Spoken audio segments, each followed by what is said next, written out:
Assalamualaikum warahmatullahi wabarakatuh. Kami dari kelompok 5 akan mempresentasikan tentang kepemimpinan dan perencanaan kewirausahaan yang terdiri dari 4 anggota. Perkenalkan, nama saya Herpi Adrianto, ada Reza Prasna Betari, ada juga Ayu Puspitasari dan Yusuf Rohman. Baik, di sini saya akan menjelaskan tentang kepemimpinan. Kepemimpinan menurut Advaita, kepemimpinan adalah kegiatan untuk mempengaruhi orang-orang agar orang-orang itu bekerja sama mencapai tujuan yang mereka inginkan. Sedangkan menurut George R. Terry, kepemimpinan merupakan kegiatan untuk mempengaruhi orang-orang agar orang-orang itu mencapai tujuan kelompok. Jadi, kepemimpinan adalah proses mengarahkan perilaku orang lain ke arah pencapaian suatu tujuan tertentu. Pengarahan dalam hal ini berarti menyebabkan orang lain bertindak dengan cara tertentu atau mengikuti arah tertentu.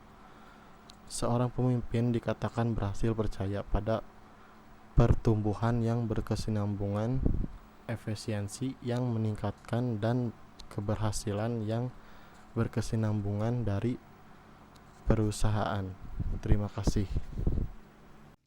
Perkenalkan, nama saya Reza Prasna Betari akan menjelaskan 10 prinsip kepemimpinan dalam kewirausahaan.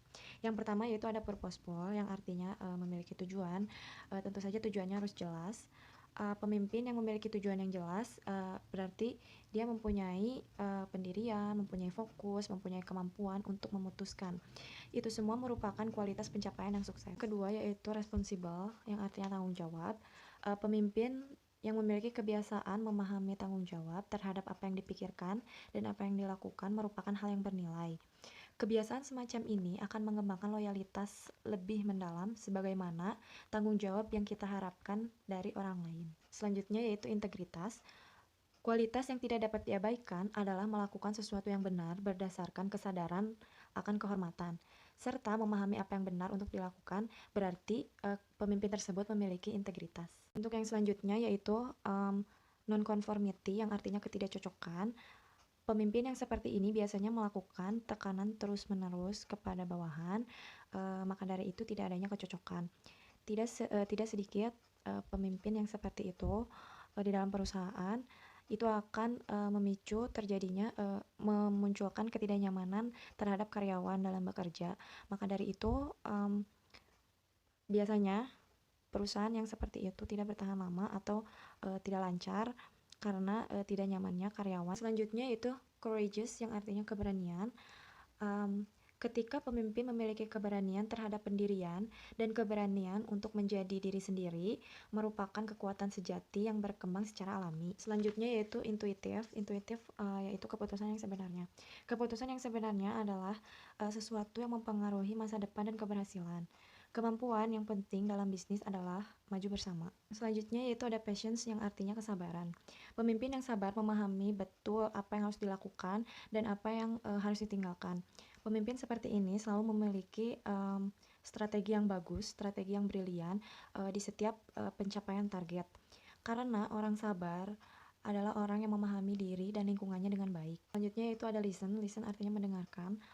Tentu saja pemimpin harus memiliki prinsip mendengarkan, yaitu dia harus mendengarkan arahan, kritik, saran dari bawahan, dan pemimpin itu harus mau menerima semuanya.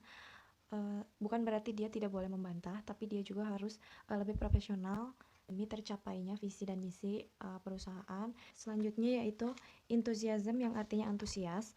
Seorang pemimpin harus memiliki semangat dan antusias yang tinggi agar bisa memberi motivasi kepada tim atau kepada karyawan lainnya demi mencapai visi dan misi perusahaan. Selanjutnya yaitu ada service atau layanan.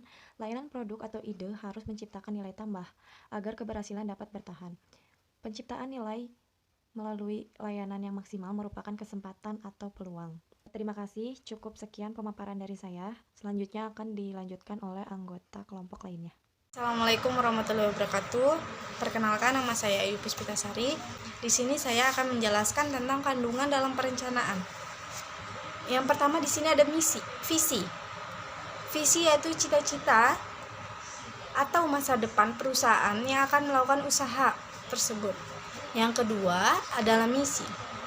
Di sini misi sendiri adalah khas atau keunikan yang mendasar yang membedakan antara perusahaan kita dengan perusahaan orang lain, serta mengidentifikasikan ruang lingkup kegiatan usaha atau perusahaan yang bersangkutan.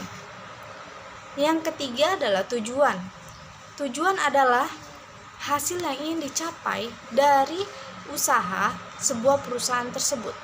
Yang terakhir adalah strategi. Strategi di sini adalah cara yang ditempuh untuk mencapai tujuan usaha dengan melibatkan semua sumber daya atau faktor produksi yang dimiliki. Selanjutnya adalah langkah dalam perencanaan. Akan disampaikan oleh rekan saya yang selanjutnya. Untuk kandungan dalam perencanaan, sekian dari saya, terima kasih. Baik, saya akan menjelaskan mengenai langkah dalam perencanaan sebagai berikut. Poin pertama, mengidentifikasi peluang usaha yang kita jalankan. Poin kedua, menentukan jenis usaha yang akan kita jalankan. Ketiga, menyusun proposal usaha, proses, dan perencanaan. Dalam poin ketiga ini, terdapat syarat-syarat yang harus terpenuhi seperti ketersediaan modal yang akan dijalankan, ketersediaan bahan baku baik itu kualitas maupun kuantitas, ketersediaan tenaga kerja yang diperlukan, prospek pemasaran usaha yang dijalankan, cara-cara distribusi, daya beli masyarakat terhadap usaha yang kita jalankan, dan selera konsumen. Poin keempat dan yang terakhir adalah melakukan studi kelayakan usaha yang kita jalankan. Terima kasih. Saya kembalikan kepada rekan-rekan saya.